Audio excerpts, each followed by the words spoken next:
All right, can you hear me? Mhm. I'm shouting as well.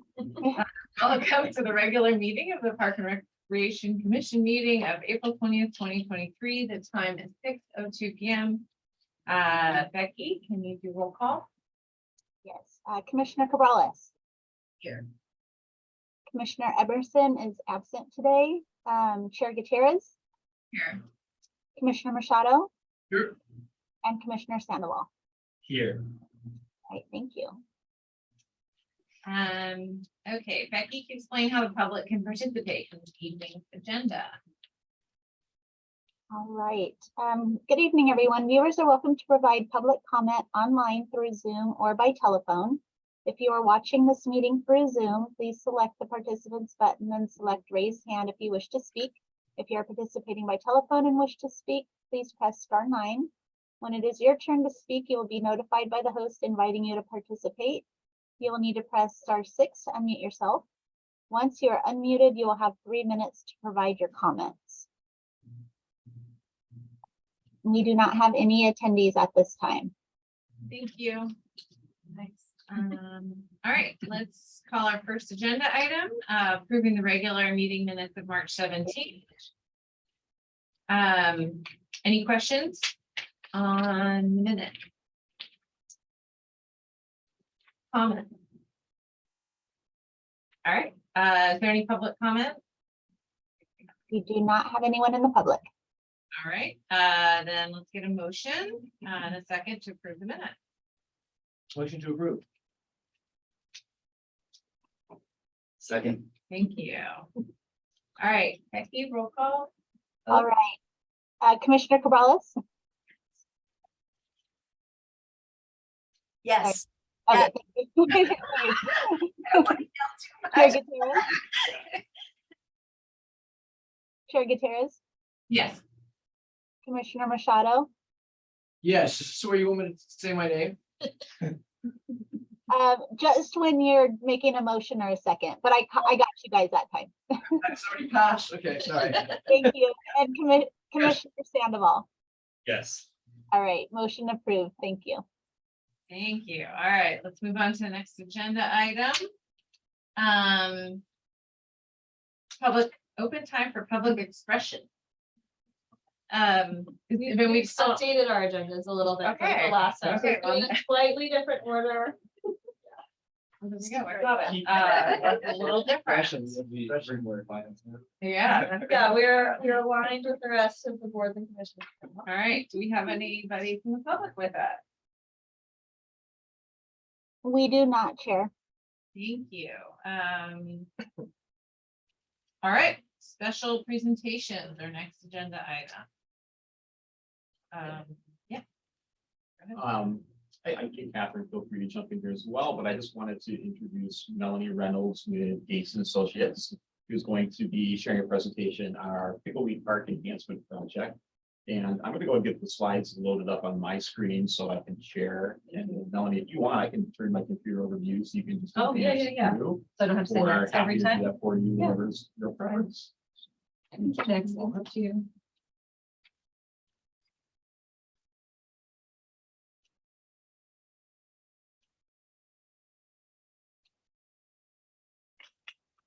Let's see if we can get this screen bigger.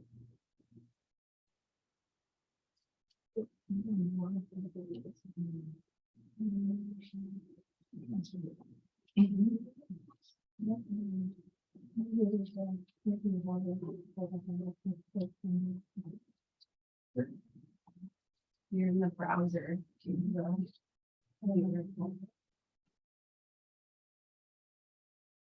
Sorry, it's just strangely formatted. That one. Oh, that's right. Oh, it's right on your screen. Oh, There. All right. All right. I'm just gonna pass Yeah. that down. As Craig mentioned, Melanie Reynolds with Gates and Associates. We are landscape architects and planners in Walnut Creek, California. Oh, yeah.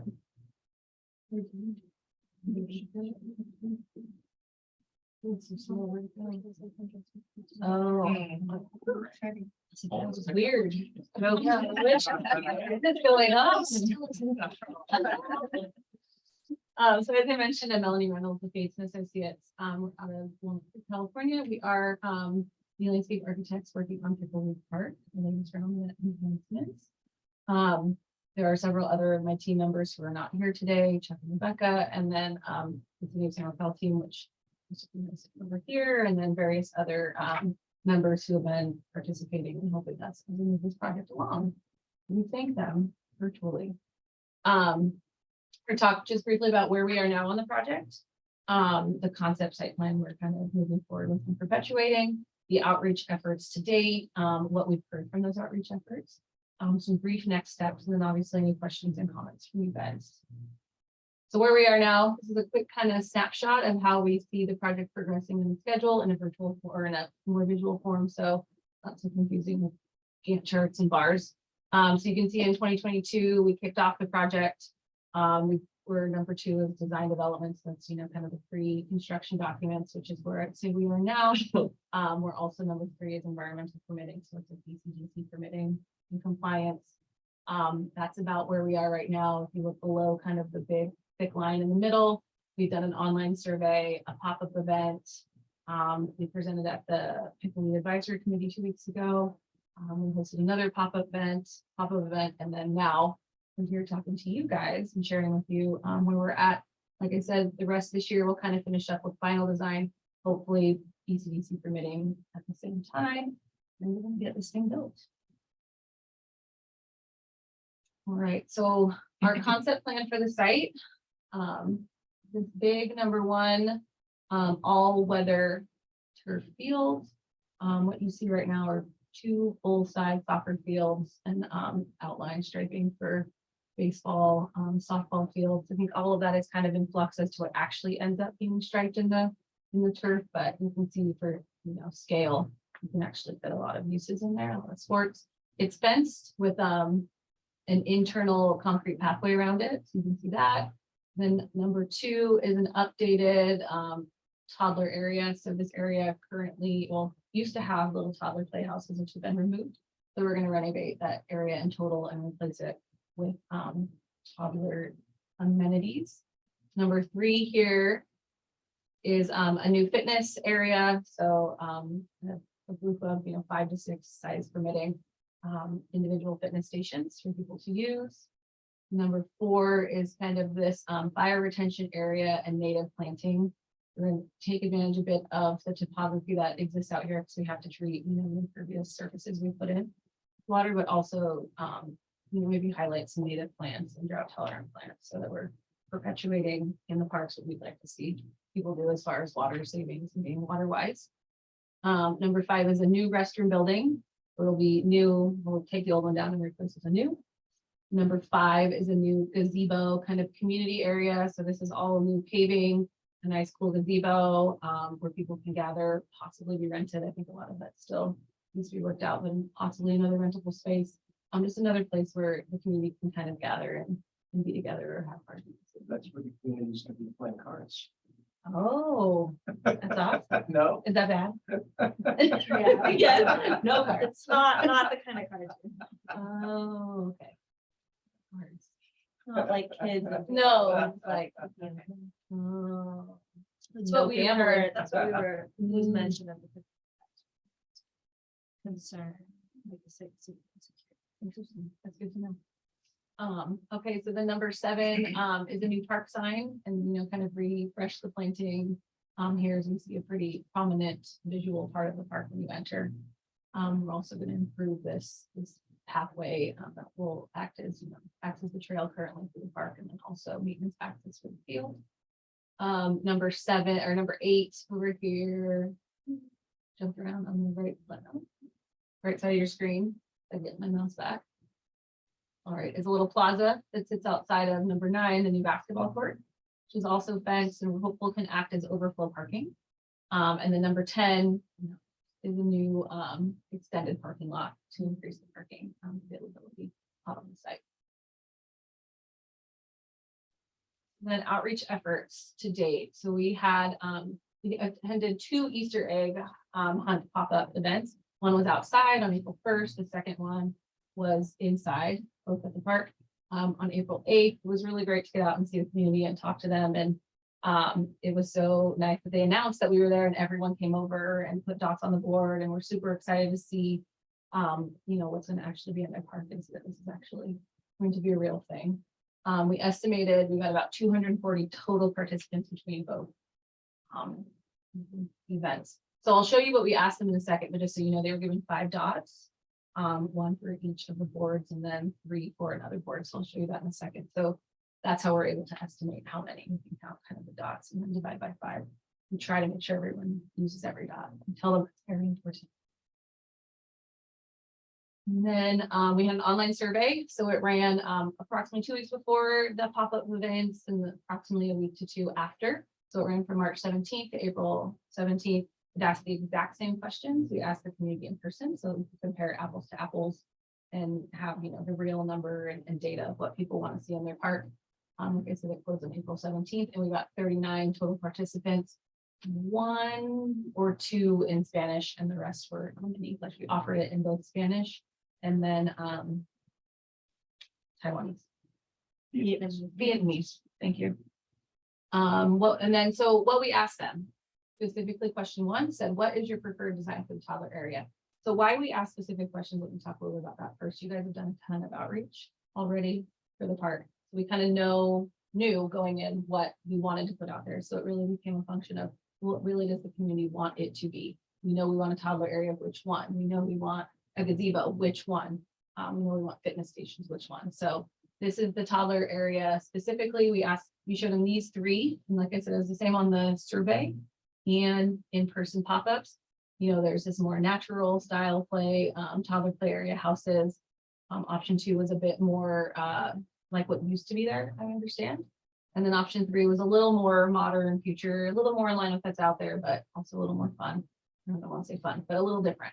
And so out of all 3 options, option 2 was far and above the winner with 124 votes. Option 3 was next at 89, and option 1 was 61. 2 people abstained. Then we asked 3 fitness items, what they like to see. So we know we're going to put a mixture of 5 to 6 fitness pieces out there in kind of the fitness area.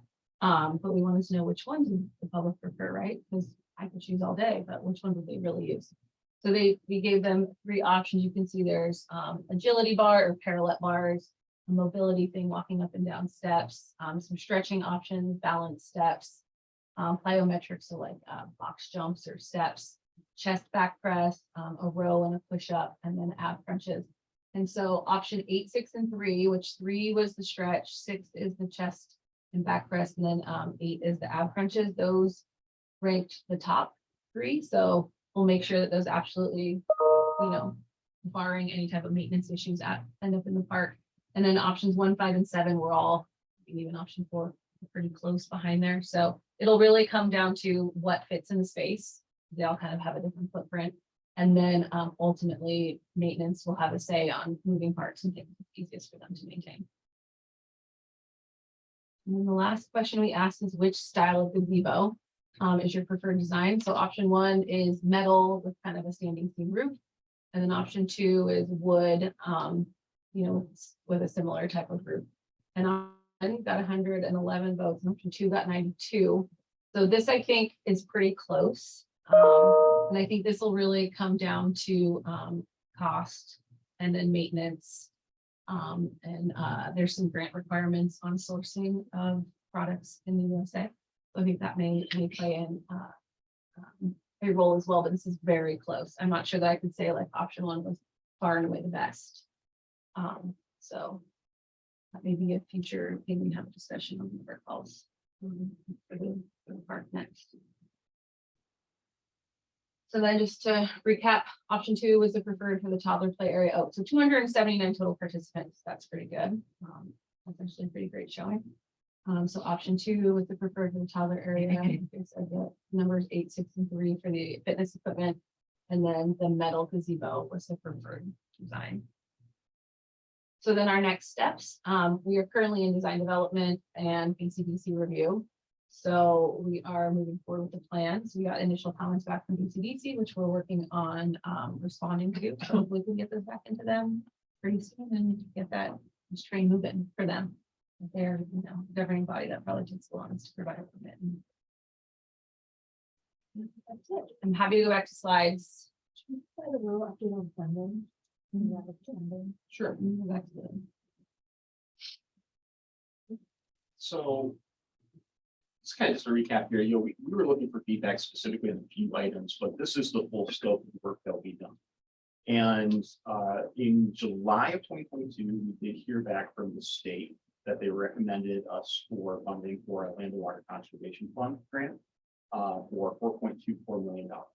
That has a 50% match requirement, which means that total project cost is probably somewhere between about 8.6 and $9 million. We're still waiting on cost estimates to come in. We're hoping to get those cost estimates hopefully within the next week and a half.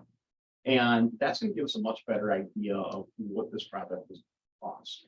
So right now, we're hopeful that we're going to have about 4.24 million from LWCF. We should hear from them this summer. Don't have a specific date. This is summer 2023. But we're very hopeful that we should have that funding secured. And then we're continuing to pursue other funding sources. So we're looking into other grant opportunities right now. But we are we're committed to seeing this project get completed. So the goal is that we would secure some additional funding sources that we'll be able to move towards getting into construction, hopefully either this year or next year, and wrap this project up probably by 2025. I think for sure we should be done by 2026, get all those projects. So it's going to take a little while to get to the point of completion, but excited about where we're at with this.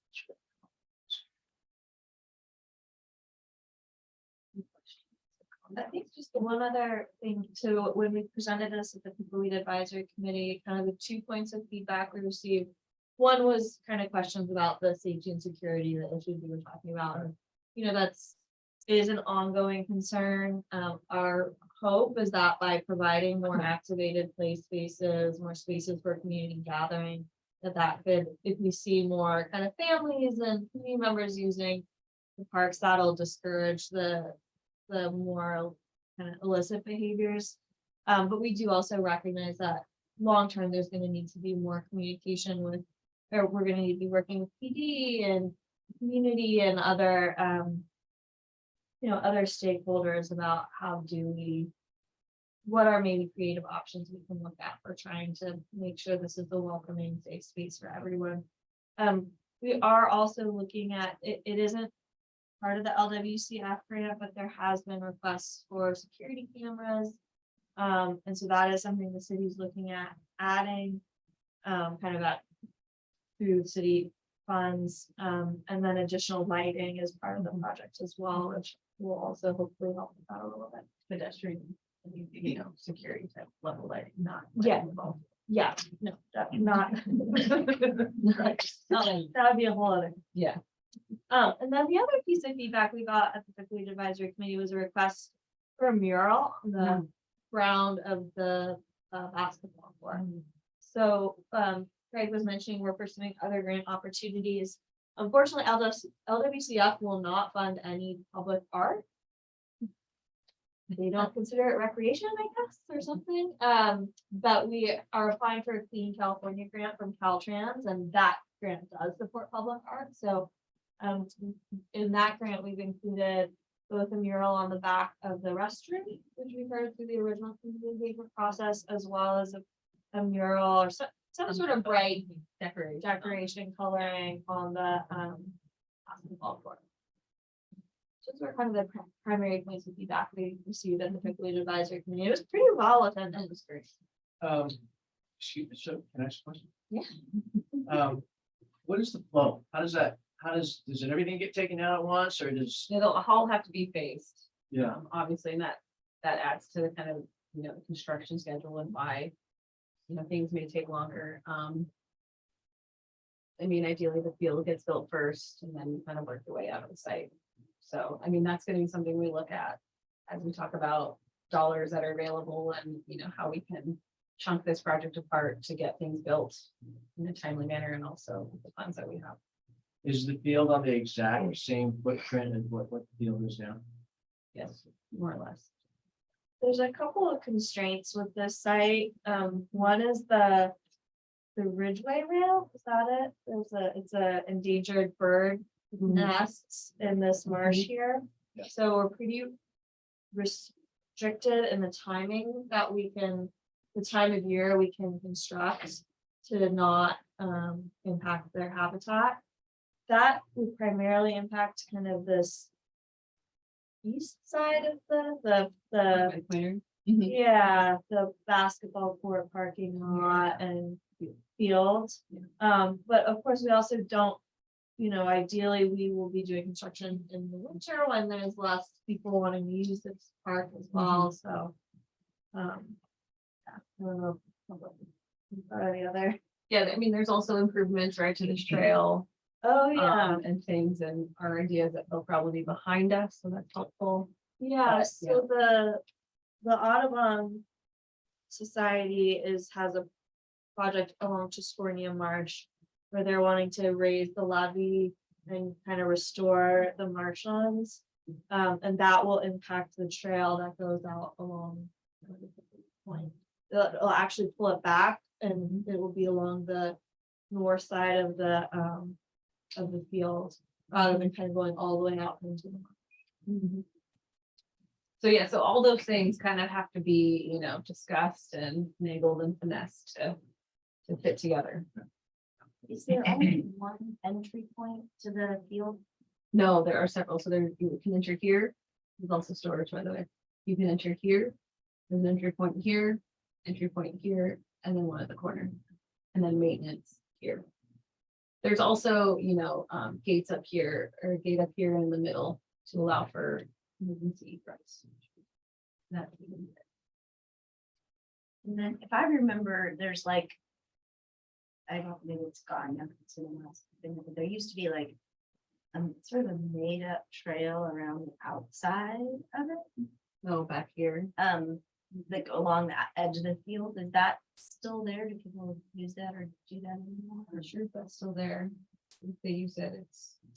The new Squirting Marsh project is, their levee is gonna be about like 20 to 30 feet off of the field on the north side, so that's all how getting people are gonna walk regraded. around. Oh, got it. Okay. It'll be a lot closer. Yeah, I think also part of that is motivated by the fact that the fence at the back is like about this high.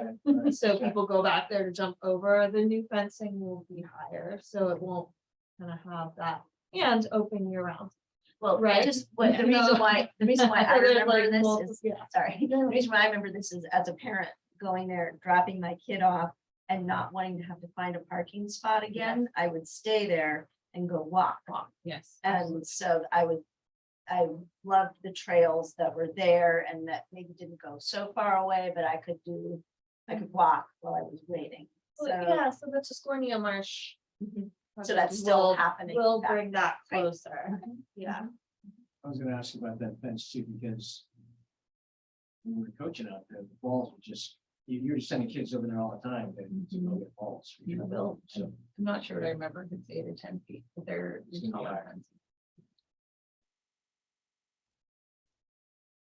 Yeah, part of that's to, well, I mean, it's gonna be open year round, so it's not as big a thing, but a lot of that is trying to protect the Yeah. environment. That's right. Any other questions?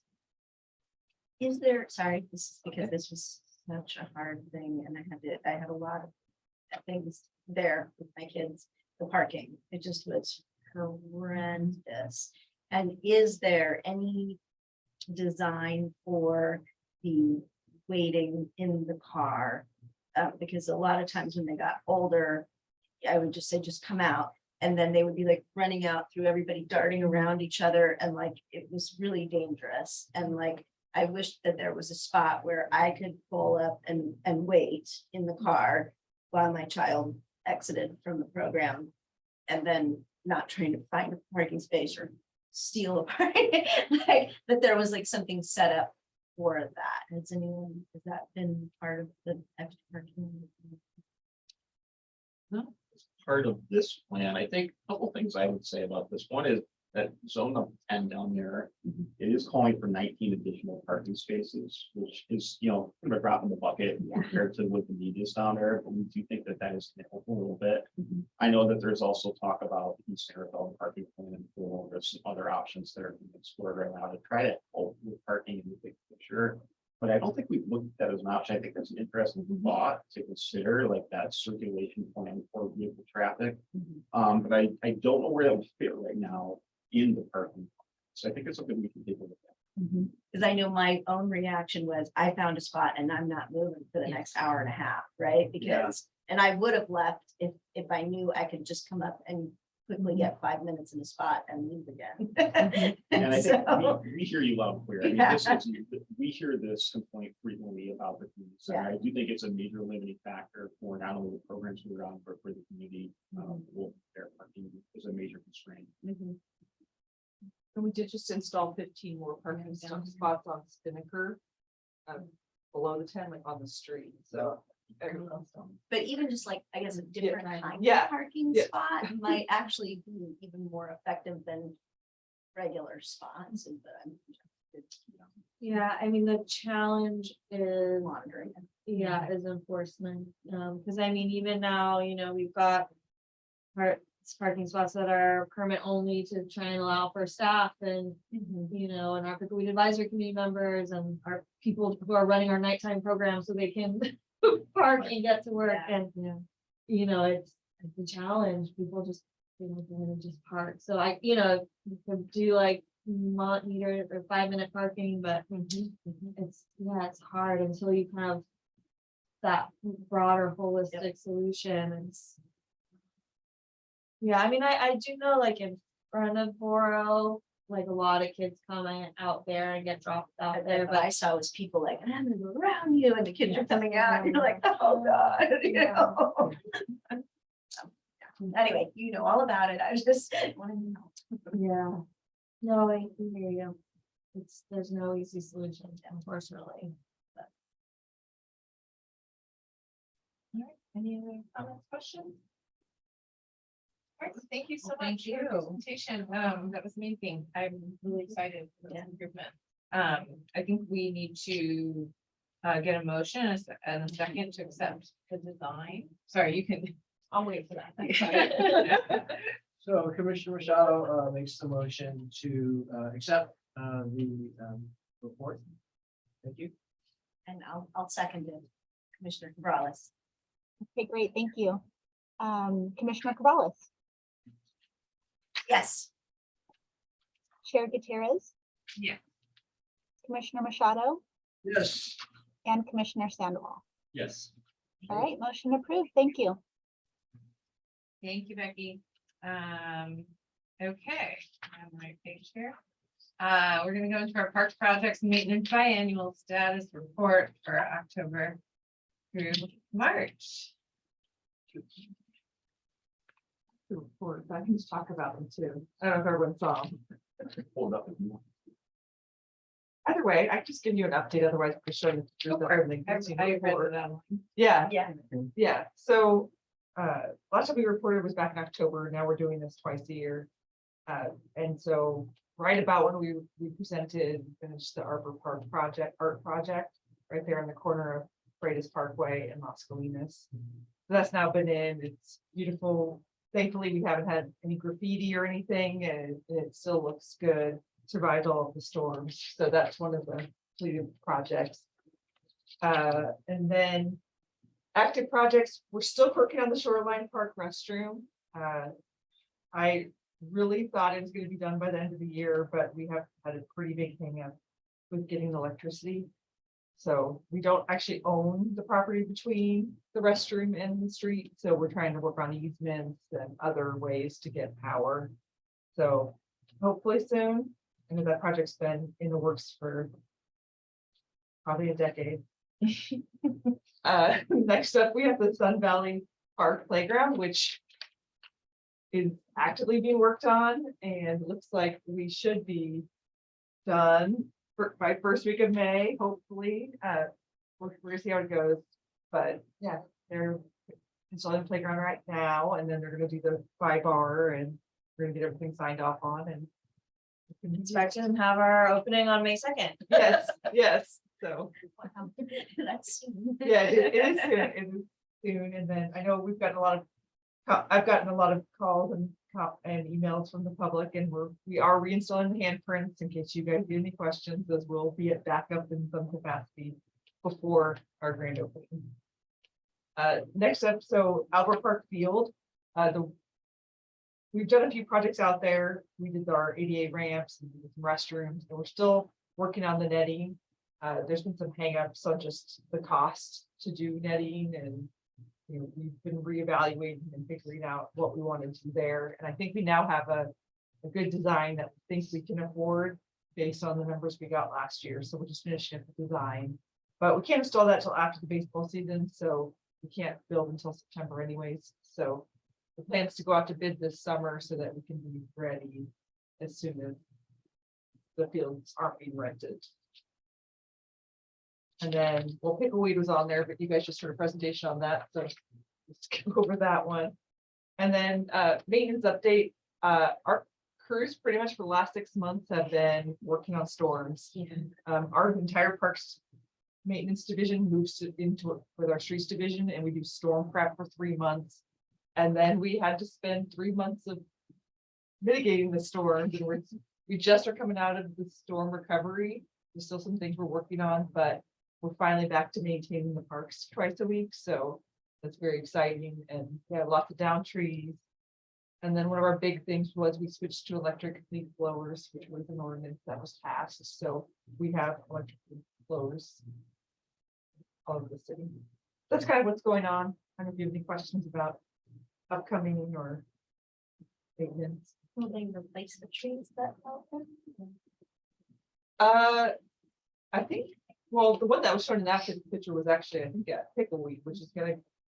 Part of the It bid. actually, Removed for you? I actually think it was part of where the fitness equipment was, looking at that photo, so it might have had to go anyways, so there will be more trees planted there.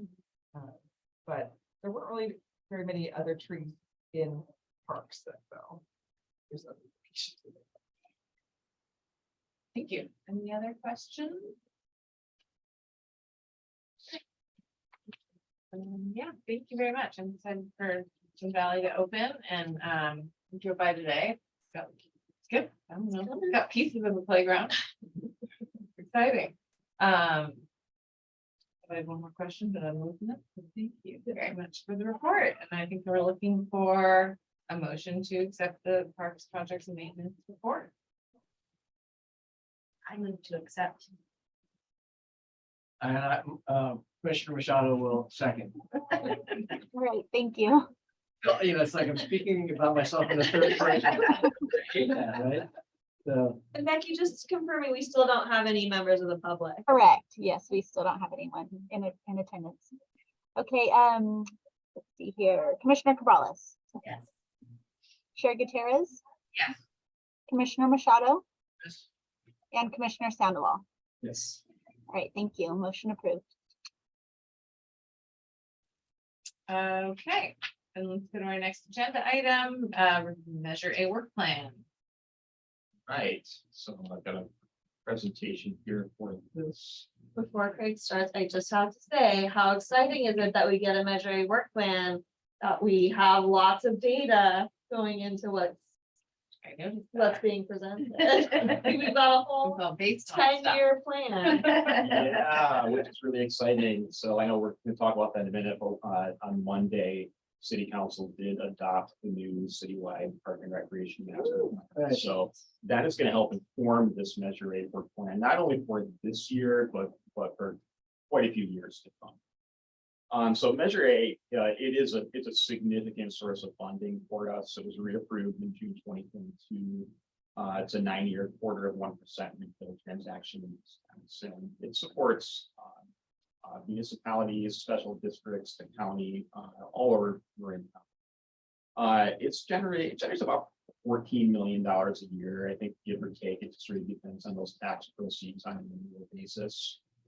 We participate, there's three kind of different components to this program. There's the County Parks and Open Space Program, which gives 65% of that annual funding. The Farmland Preservation Program receives 20%.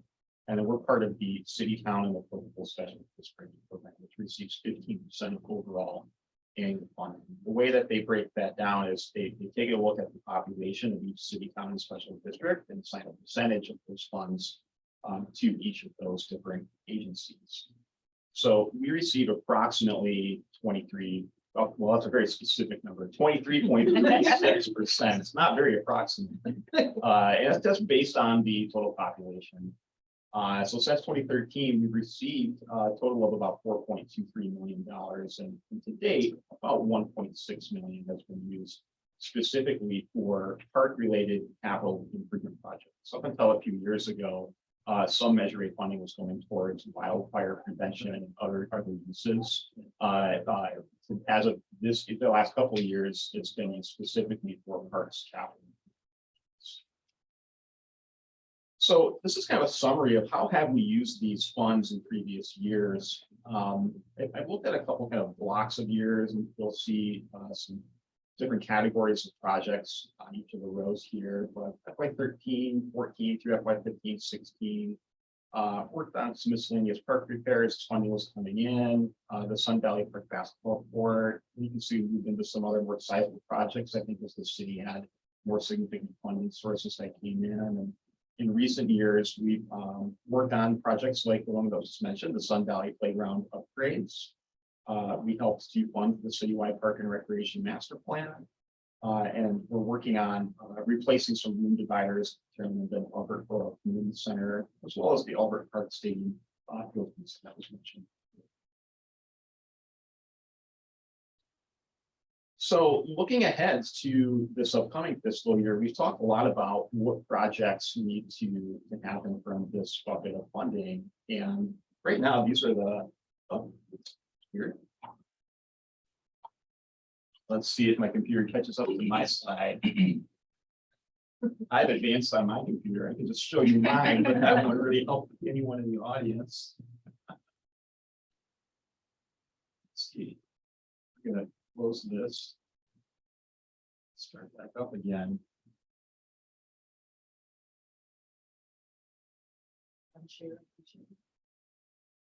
I feel like I may have dropped from the call. From the Zoom call. Yeah. Let me see if I can jump back on. Not here.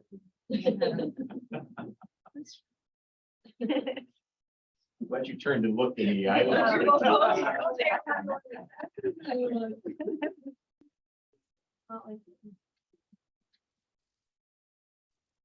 It wouldn't be a meeting without at least a couple of test questions.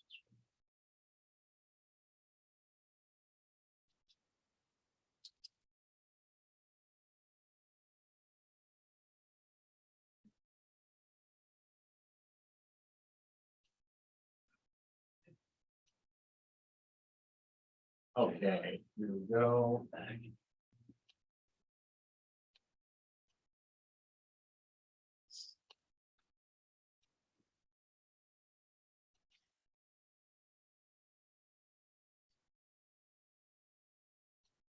We're so close to having one solid. Hey, there we go. So looking ahead this upcoming year, there are a couple projects that we are going to carry over from this last fiscal year that we didn't have a chance to get completed at this point. One is we're going to continue to work on the fencing at Albert Field Stadium there. That is a health and safety issue. We really want to make sure that we get that taken care of. The other is we're still working on developing some trails. We know that we heard in the citywide park and rec master plan that pedestrian access trails, hiking, walking is a really high priority for the community. And we really want to understand the existing condition of what trail networks we have and do a feasibility study to really take a look at what might we be able to do in the future to continue to not only be good stewards of these amenities, but maybe look at some future improvements. we really need to understand what we have first before we're gonna be able to make any decisions.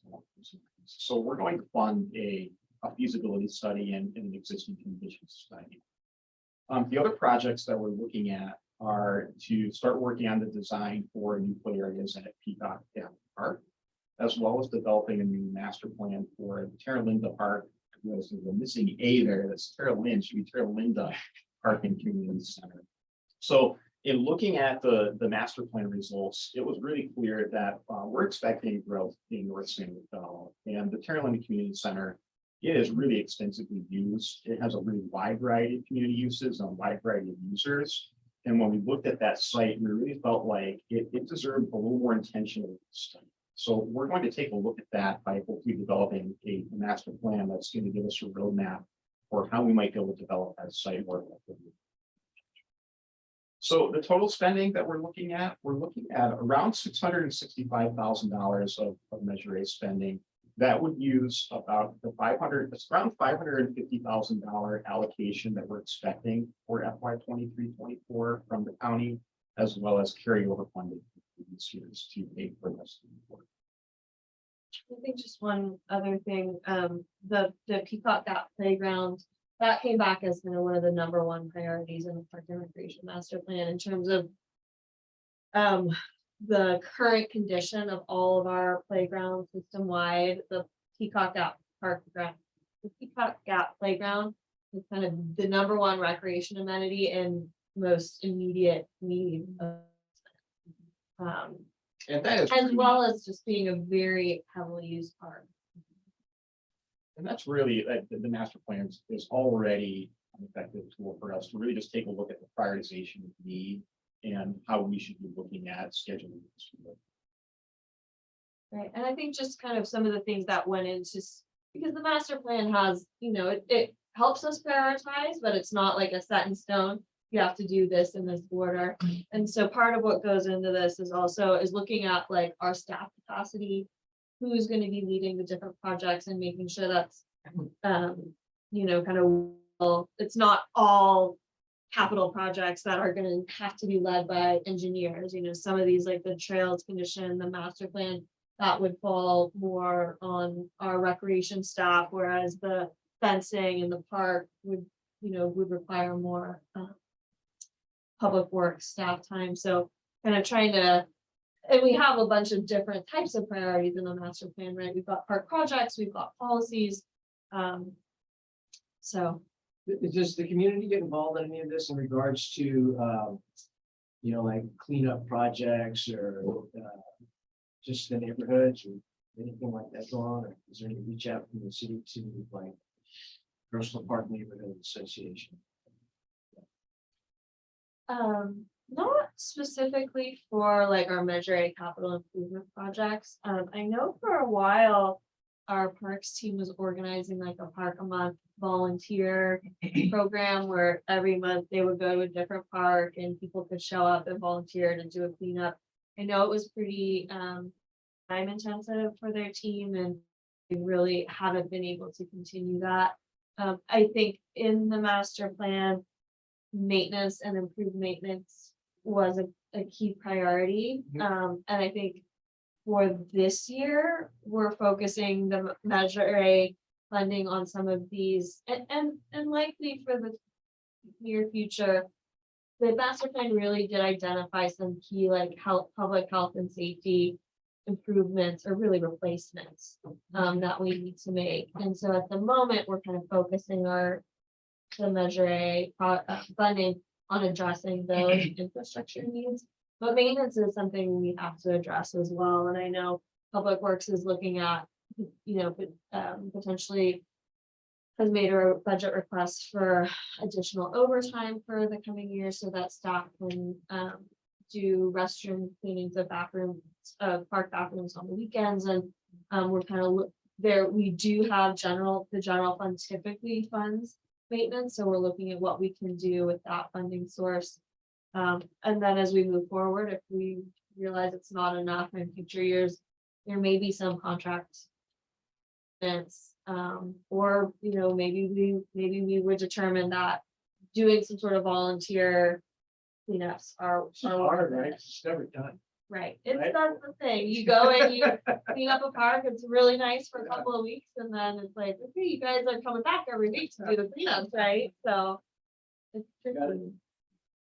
tricky. Just a comment, I'm happy to see the Peacock Cat Park stuff up there. I think we went today and it's just like the park that everyone goes to and it really needs improvement. So great to see that.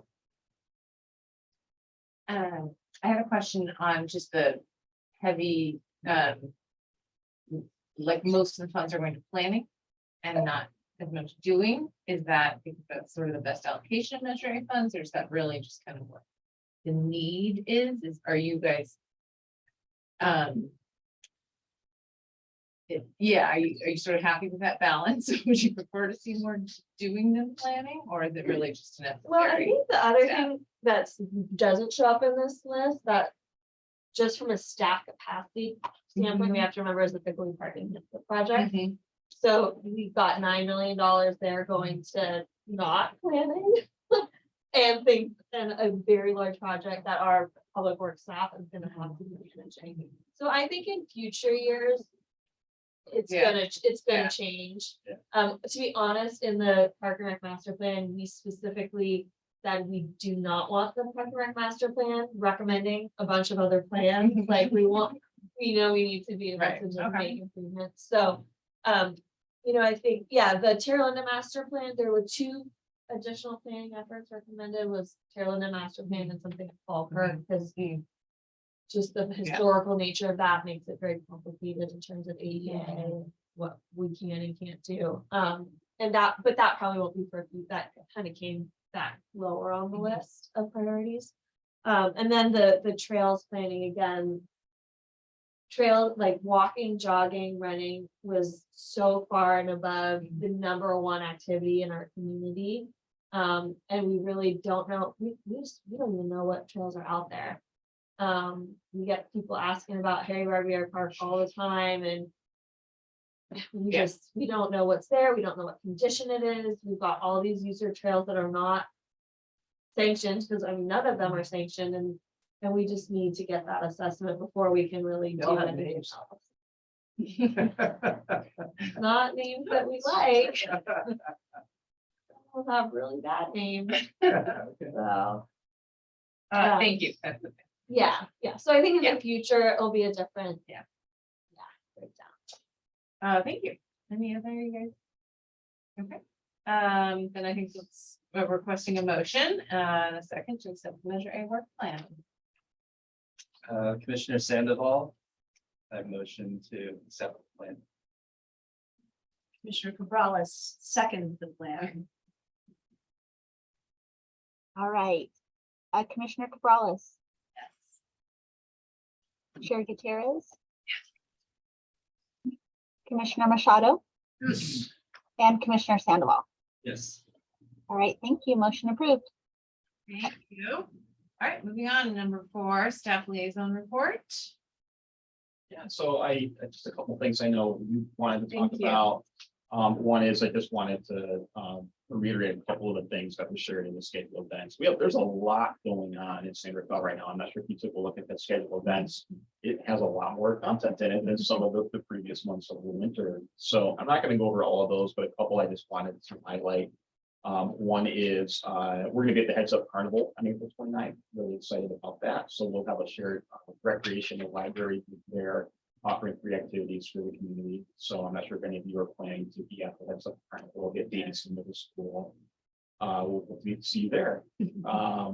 We're moving to, I wouldn't call it extended hours. That might be a misnomer for Terra Linda Pool, but we're reopening some rec swim hours starting May 1st. So kind of gearing back up again for the swim season. And I've had a chance to talk with full staff. We're looking pretty good this year with a number of lifeguards, which we're excited about. It's been a real strain for us in the past. Running 2 pools this year. We're no longer running Hamilton Pool, which I know we've shared in the past, but we're really looking at what can we do, continue to expand programming at Terra Linda Pool and make sure we can run that in a sustainable way. So we're feeling pretty good about that. We need to get into the season and make sure we can verify all of our staff availability and make sure we get everyone here. But so far, so good. We're excited to see some warmer weather, and it's not raining outside. So that's also nice. We mentioned the Sun Valley Playground ribbon cutting ceremony, and it's been scheduled for May 2nd. I'm gonna knock on wood and keep our fingers crossed that we can stay on schedule there for that ribbon ceremony. We have a public art review board meeting scheduled for May 3rd. At the Pickleweed Advisory Committee meeting a couple of weeks ago, we heard a presentation from a group called Canal Arts to paint a mural on the front of the Elboro Community Center. So if you imagine you were walking into the community center, on the right-hand side of the main entry doors, there's a big wall there with windows for the art room.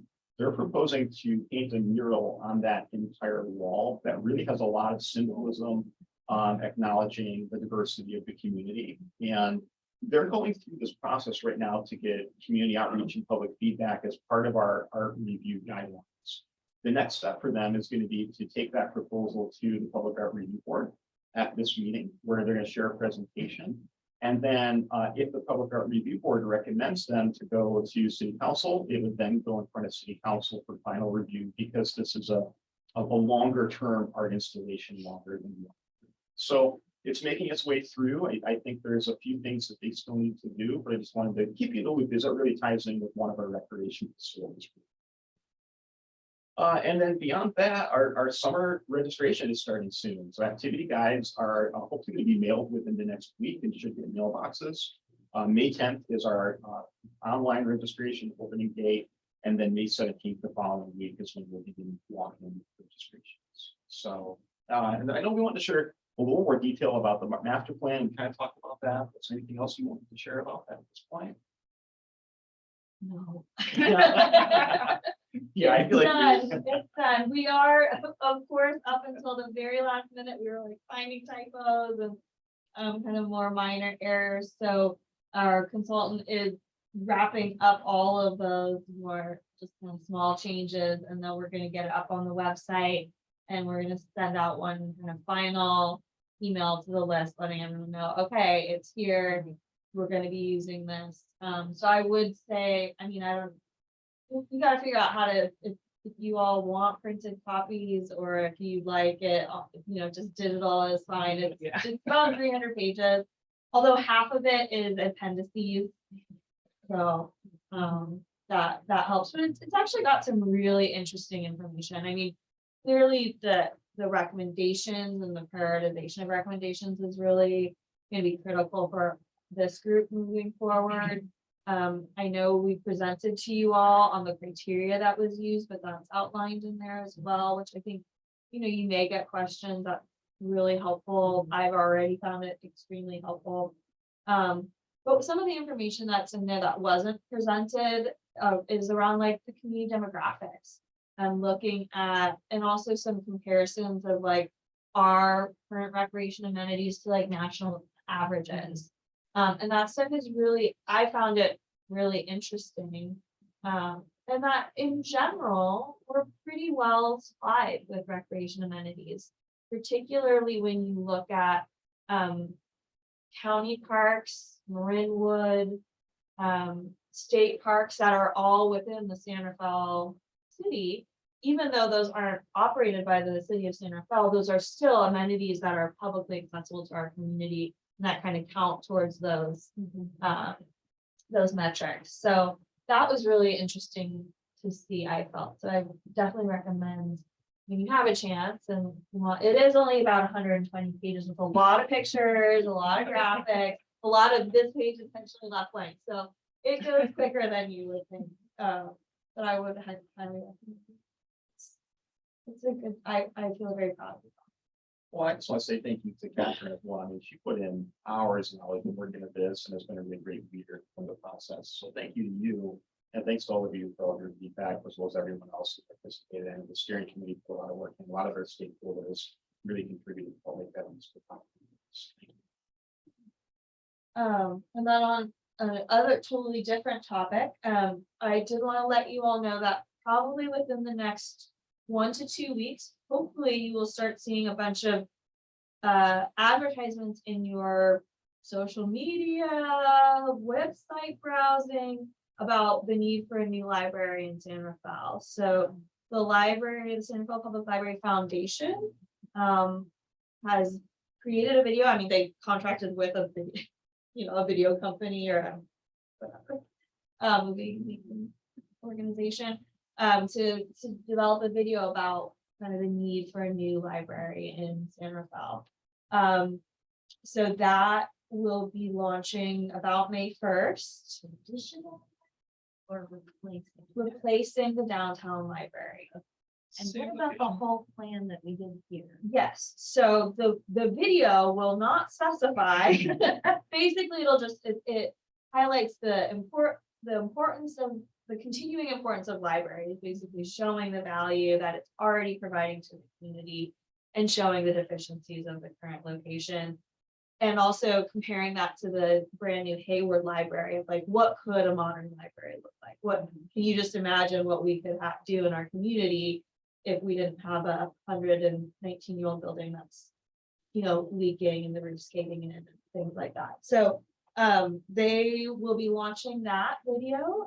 And then on about May 15th, the city has commissioned a poll to look at a parcel tax and to gauge voter support for a parcel tax. We will be looking at the moment, we're still working on the poll language. At the moment, we're looking at doing a split sample. One asking about support, asking voters if they would support a parcel tax to rebuild and expand the Carnegie. And one asking voters if they would support a parcel tax to build a library and community center at Albert. So that decision still hasn't been made. Ultimately, that will be a decision for city council as to which direction they want to go. We're going to see what sort of feedback we get from the poll, and then kind of decide from there. And this will be looking at for 2024 election. So Thank if you you. hear That's anything exciting. about that or see it, that's kind of what that is. And the foundation has really done an amazing job. Lots of people who want that old library to be where it's at and stay the way it is. Yeah, there's both. I think that one of the Here's the key, vitriol, right? It's just like, wow. yeah, one of the key messages is like, we're not gonna tear down the Carnegie either way. Right. That is gonna be a public space for a public purpose, whether it's the main branch of the library or a history museum or, some other public gathering space. That the intention is not to get rid of it, or to lock it up and close it. It is a great resource. We are putting $3 million into that building right now to redoing the roof, and that was through grant funding from the state that we received. But it's really a drop hit compared to what that facility. I mean, it's going to get us a new roof. It's going to get us a plumbing system that doesn't empty into an open grate. It's going to get us electrical, an electrical system that we don't turn on and off Yeah, at the panel. I went by there one time. It was completely dry and there was water running off, and that's what's coming from. I probably, hopefully not. There's, no, what I'm talking about is in front of the library, there's like there's that dip. There's like those two staircases that go down to like a platform. In there's a grate, and if you look in it, you see a pipe that is open. That is the sewage exit from the lower half of the project. Will they be able to use like any of the renderings or any of the things that were done on the plan for this space to help people imagine what could be? Not for the poll. Okay. The poll is really designed to mimic what happens when a voter goes into the ballot box or is filling out their ballot. They don't, they're not getting that kind of information. But for the PR plan, basically, were they able to have access to that? Or? I think right now, the foundation's approach is wanting to make the case, but because we don't know which solution we're going for yet, they're hesitant to put out a solution without knowing it's the one that city council has endorsed. If, when we get to that point, if it is the Albert Park solution, then absolutely, that would be used. And I will say there's, the foundation as a group is really, advocating for the library and community center at Albert Park. So I think, you know, there's, and there's also people who feel that if we were to renovate the Carnegie, then you're destroying the kind of feel and the design of the Carnegie by putting this large, it would be a, you know, large 3-story building behind it. So there's gonna be challenges and folks that are happy and not happy in any direction. Things and- change in San Rafael, that's for sure. So. Yeah. Like, nice to give people a picture of what could be, right? It's hard to imagine sometimes. It is, what that could be. And I do think some of those renderings are on the foundation website right now. Thank you. That's exciting. And- Nope. Okay, thank you. Commissioner reports? I attended the Davidson cleanup, and I believe City of Center Bell partnered with Davidson to do that a few weeks ago.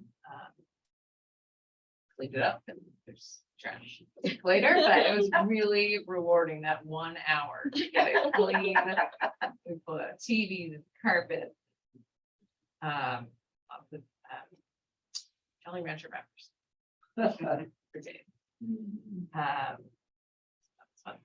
All right, I think that's it then. Looks like we're adjourning at 7:03 PM. Yeah. Sorry, yeah. Okay. You need to. I-